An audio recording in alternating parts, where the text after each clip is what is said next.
University life is often sold as the best years of your life, but for many students, it's becoming one of the hardest periods they've ever had to survive. Today, I want to break down the real struggles students face, the pressure to perform, the cost of living, the social expectations, and more importantly, how they are coping, because behind every smile on campus, there is a story you probably don't see. Well, let's start with academics because that's where most students begin drowning. Assignments, cuts, group work, endless readings. The workload stack up fast, and lecturers will tell you it's manageable, but they are not balancing 4 classes, 2 projects, and maybe even a part-time hustle.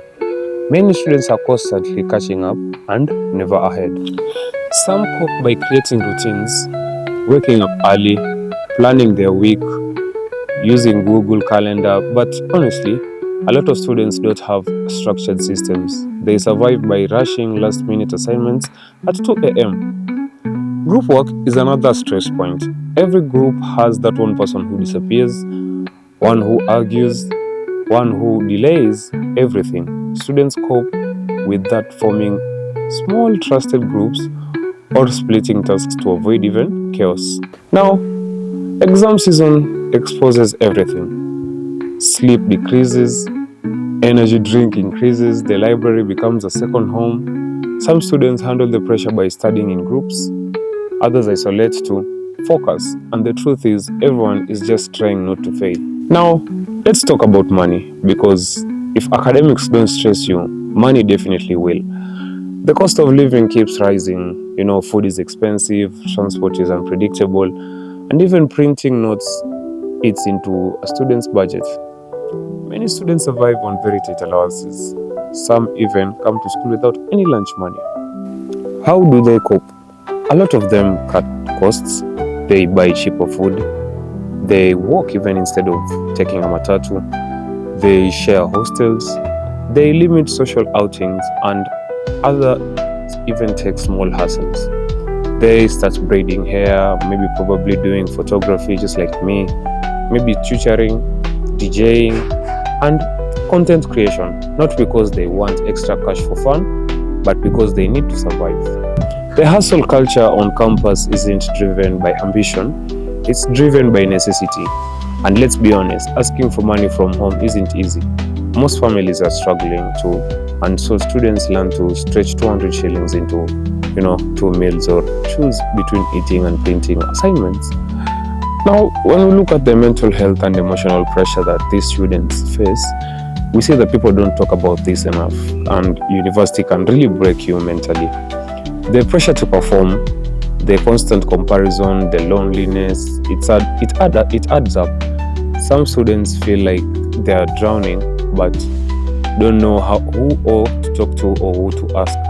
Counseling services existed, but many don't use them because of fear, stigma, or simply not trusting the system.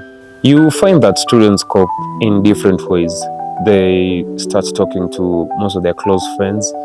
They take walks, to clear their minds, listening to music, spending time alone, journaling, even, writing your thoughts down and putting it into motion, and even some try meditation, or sometimes just crying it out and moving on.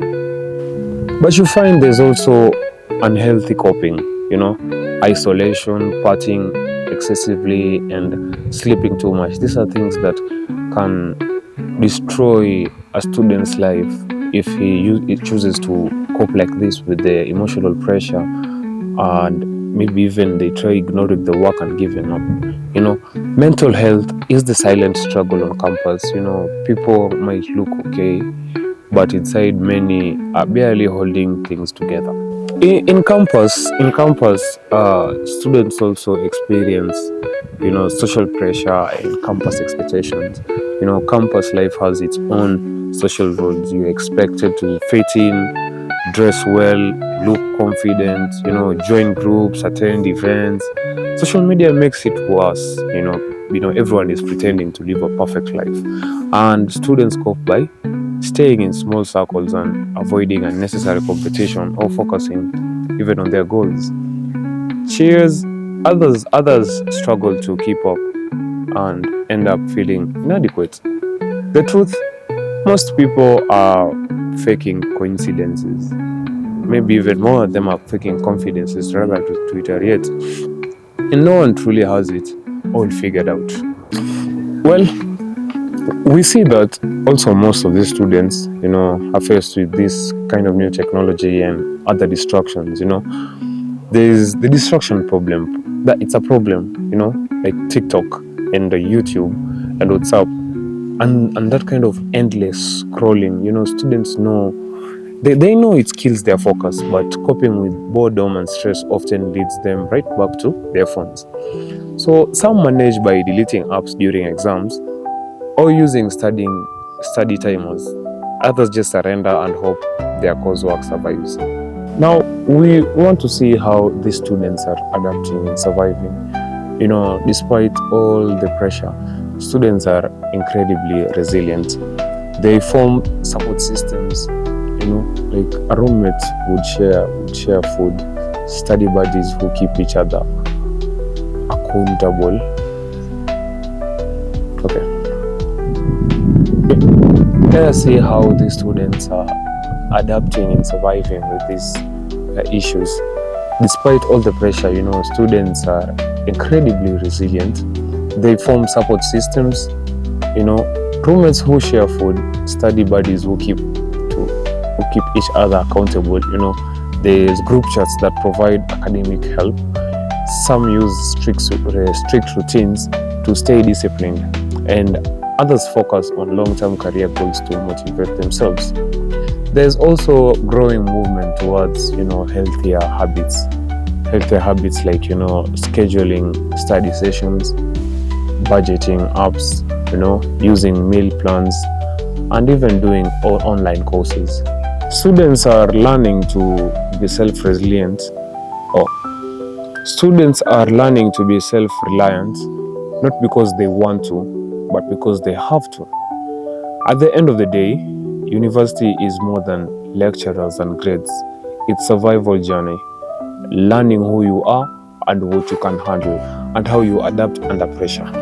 Students may look like they are fine, but many are pushing through obstacles every single day.